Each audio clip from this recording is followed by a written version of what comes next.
मी आहे सोनपरी. रोजसारखीच आजही मी आकाशात चमकणाऱ्या ढगांमध्ये उडत होते. पण माझ्या मनात एक छोटीशी ओढ होती. खूप दिवस झाले होते मी जमिनीवरच्या एका छोट्या मुलीला, ताराला भेटले नव्हते. तारा, माझी छोटी मैत्रीण, ती नेहमी मला म्हणायची, सोनपरी, तुझ्या पंखांच्या प्रकाशात माझं दुःख नाहीसं होतं. आज तिचा आवाज मला अंतरातूनही जाणवत होता. जणू ती मला हाक देत होती. मी थोडी घाबरले आणि तिच्या घराकडे उडत गेले.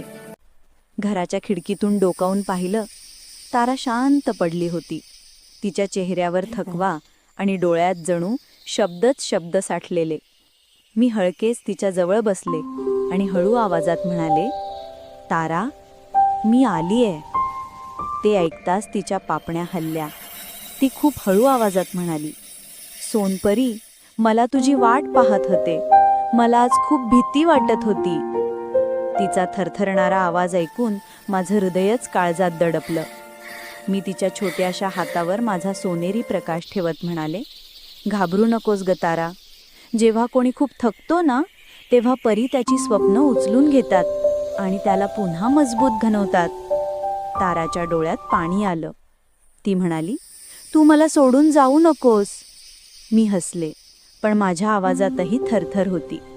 मी कुठेही गेले तरी तुझ्या हृदयात माझा प्रकाश राहील. तू डोळे मिटलीस की मी तुझ्या जवळ असेन. मी माझ्या जादूचा हलका सोनेरी तुरा तिच्या छातीजवळ ठेवला. क्षणात तिचा श्वास शांत झाला. भीती नाहीशी झाली आणि तिच्या चेहऱ्यावर हलकं हसू उमटलं. तिला झोप लागली.